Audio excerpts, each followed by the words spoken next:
Tyson Alger of The Athletic. Hey, Joe. This seems like a century ago at this point, but back in February, you talked about how good of a fit this was not only for you, but just for your family and everything. And then obviously the pandemic hits, and I'm just curious, like how that process has been of just getting your family adjusted and everything in a world where it's probably hard.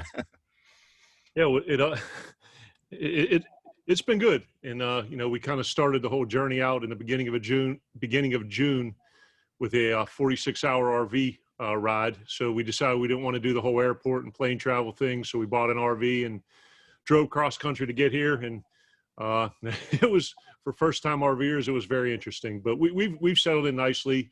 Obviously, a lot of the things that you'd like to do in the city and the surrounding area, just because of kind of social distancing and things we haven't been able to take advantage of. But we've done Crater Lake. We've done a bunch of the falls. My daughter will be a sophomore here at UO. My middle son is a senior at Marist, and he's playing football. And my youngest one's in 7th grade at O'Hare. So we really enjoyed the city. We've done as much as we can, but it's been a very positive experience for us thus far. Next question, James Crapia, The Oregonian. Joe, as you guys try to settle this quarterback competition, we've been hearing so far that Tyler's still pretty much working with the ones exclusively and AB with his twos. Will you try to get Anthony some looks with the ones tomorrow? Is that the plan, or how do you try? And in the next few days forward, also with Wednesday's kind of mini scrimmage, how do you plan to take this the next 4 days of practice?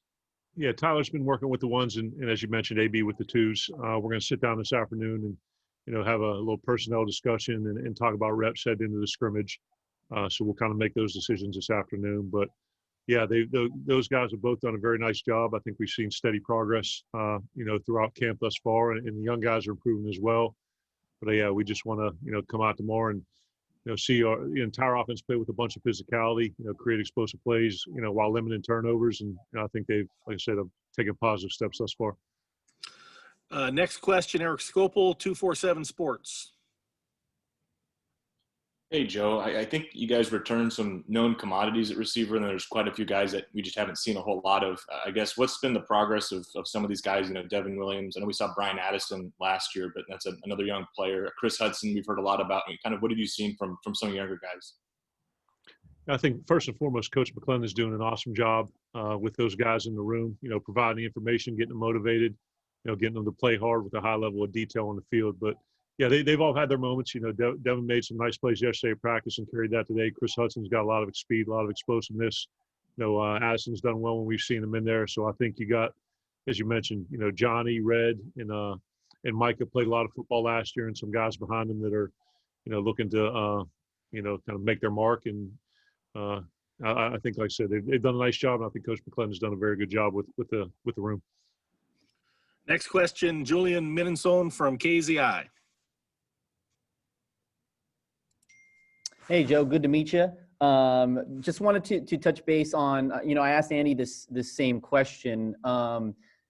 Without fans this year, I'm sure you, as much as you would love to have fans at Autzen Stadium, are there any advantages to not having fans on the offensive side of the ball, maybe communication-wise, or maybe on road games? Do you see any pluses at all when it comes to not having fans this year at games?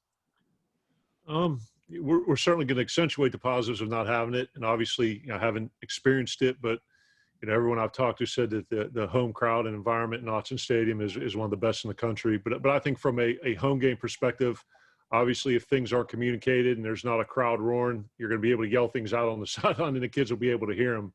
And then for road games, you're not challenged with some of the stuff of, the crowd getting cranked up on a third down and having to use a certain cadence or a certain level of communication. So those would be the two biggest things that stick out to me relative to, lack of, fans or crowd noise. Next up, Ryan Thorburn from the Register Guard. Hey, Joe, obviously replace the entire offensive line. That's high on the to-do list. But when you think about Coach Cristobal's background in that area and Miraball's experience, is that a situation where you just kind of trust the five they put out there and don't worry about it a lot, or do you have a big hand in trying to figure that puzzle out too? I think with anything that we do offensively, and obviously with Coach Cristobal having a background in offensive line play. It's a collaborative effort, but to have the kind of say benefit or advantage of having two guys like Coach Cristobal and Coach Mirabal in the same room when you've got to replace, the entire front five in addition to, Panay, obviously it's a huge challenge. We've been mixing guys in and out and using different combinations across the board, but with their level of expertise in conjunction with the talent we have there. And I think what we're doing fundamental technique wise and schematically to put them in a position to be successful, I think we're going to have a high level of confidence in our offensive line, entering game one. Next, Kevin Wade, 247 Sports. Hey, Coach. Moving into tomorrow's scrimmage, I know it's the second scrimmage for you guys. What are you expecting to get maybe that you didn't get in the first scrimmage, or that is just different about the next scrimmage? I think we want to see a higher level of precision and execution. As I mentioned before, creating explosive plays and limiting turnovers. And I think the biggest challenge from a broad strokes perspective is, this is essentially your fall camp is like your spring ball. And a lot of what we're doing, and we've just about finished our installation that the kids are hearing and executing for the first time, and kind of exacerbated by the fact that you're going against an unbelievable defense. And when we go out there every day, Coach Avalos and his staff have those guys coached up. They're playing very hard. It's a very, very complex and unique scheme. So, you're trying to put a new offense in against an unbelievably coached defense and, do it all at a very high level in a short amount of time.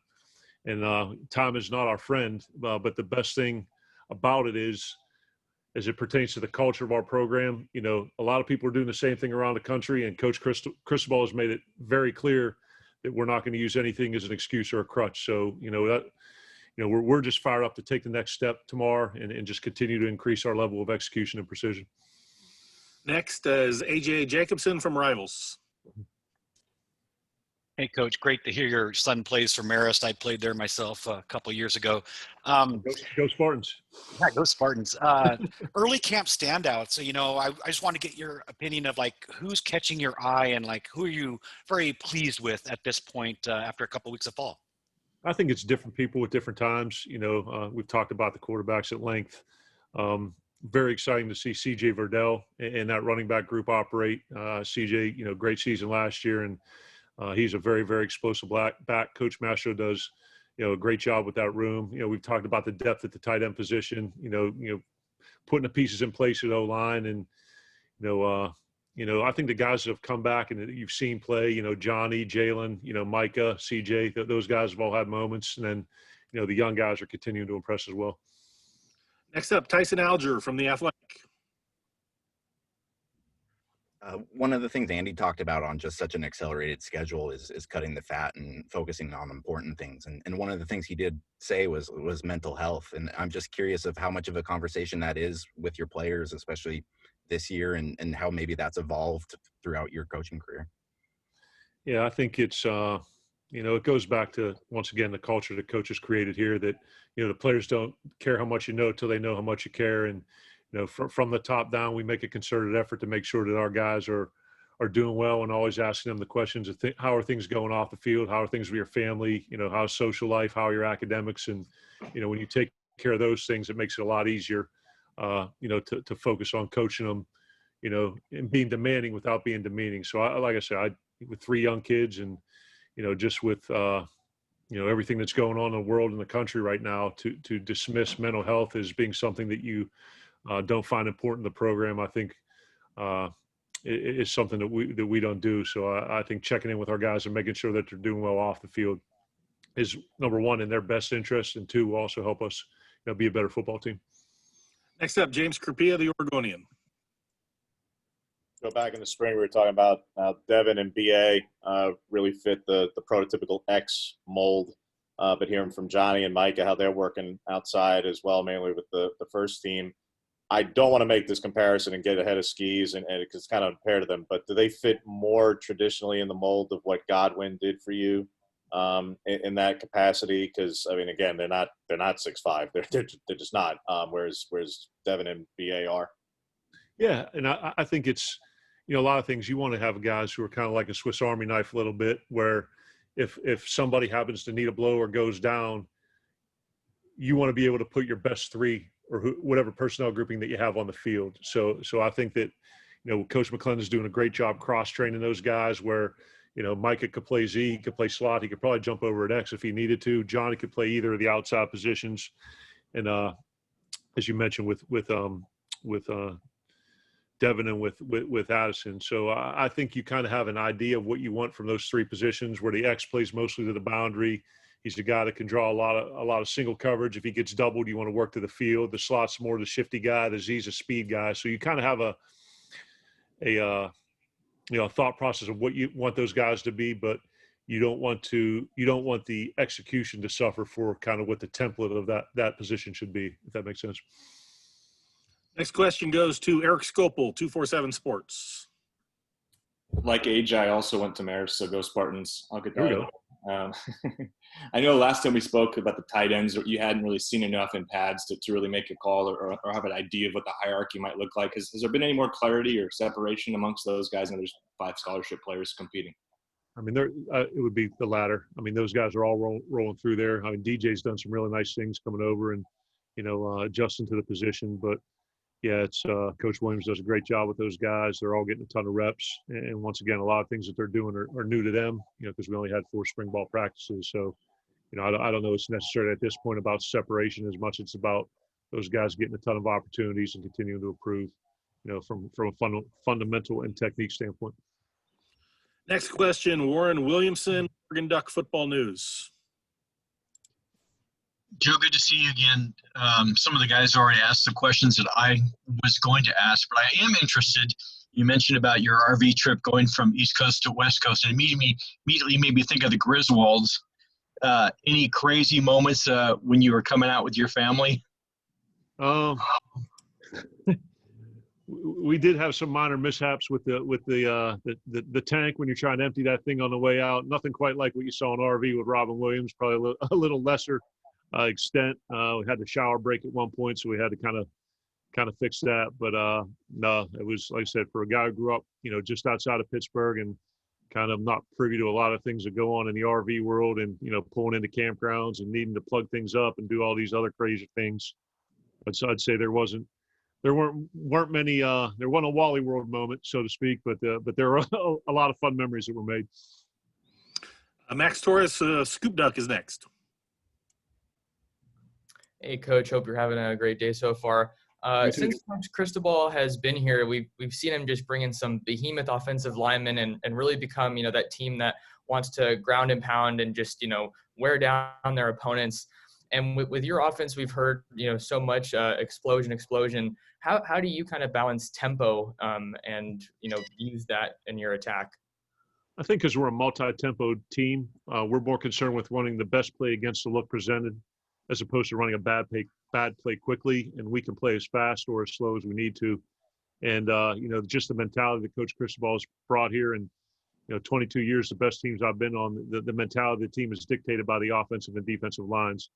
And Coach always talks about playing with physicality and knocking people back and doing those things. And, I know we've done a nice job throwing the ball and creating explosive plays throughout the history of this offense. But I believe for the last 11 years that I've called plays, maybe longer, we've had a 1,000-yard rusher in the offense. So our ability to be successful offensively, I think, is predicated on our success running the ball, because everything stems off of that. So like I said, when Coach and I talked about, what he wanted from this position and what we were going to do, our shared belief that running the football was of primary importance was a big part of it. Time for 2 more. James Crapia, the Oregonian. Joe, I know at this point you're obviously very focused on camp and the personnel and the like, but in preparation for the season and a short season and the like, how difficult and a challenge is this, not just from the timing and the uniqueness of this, but I mean more of it's 6 games, but 2 of the 6 have new defensive schemes. And I don't know, it seems to me disproportionately this conference lost, at least in the North Division, a really good clip of like its top 50 tacklers, of its main pass rushers. So either from a scheme change standpoint or personnel scouting standpoint, this is just inherently difficult for offensive coordinators this year. So before camp even, how much of a challenge is this to prepare for, it's fewer games, but it seems like a bigger challenge. Right. You hit it on the head, and it's dealing with the knowns and the unknowns. And I guess one of the benefits of having all that time during quarantine when we weren't here and we were home and working on Zooms is that our staff did a real nice job getting as much advance work as they could, kind of contingency planning if there was going to be a season. So the coordinators that we know who they're going to be, we've done all those breakdowns and we've done all that preparation and, watched all that film, and, guys who are going to be new, you kind of, do your best to maybe look back to where they've been or what they could possibly do. But yeah, it's difficult because, like you mentioned, there's the element of the unknown, but, we got to focus on doing the best that we can be, you know what I mean? And improving our precision, our execution, our physicality, and, let the chips fall where they may in terms of, who we're playing. Final question goes to Kevin Wade of 247 Sports. Hey, Coach, you've recruited in the Big Ten and the SEC. I was just kind of curious, what differences have you noticed recruiting with Mario Cristobal and the staff at Oregon over the past 10 months? The tenacity of it and the importance placed on recruiting. And like I said, been to a bunch of different places and been around a lot of great head coach recruiters. And I think when you look at what we've been able to do this year and in the past, the head coach's personal involvement in the recruiting process plays a major role. And I think our recruiting department does an unbelievable job from an organizational standpoint, targeting the guys, creating a great process. I think our assistant coaches are all bought in, and I think we do a great job kind of say team recruiting, where it's not just one guy, the position coach or the area coach. But to me, the biggest difference is the head coach's personal involvement. It's the attitude reflects leadership, and when the head guy is personally invested in the recruiting process, all of us assistants want to work as hard to make sure that we're holding up our end of the bargain. Thank you, Coach. Appreciate your time. Awesome. Thank you, guys. Have a great day.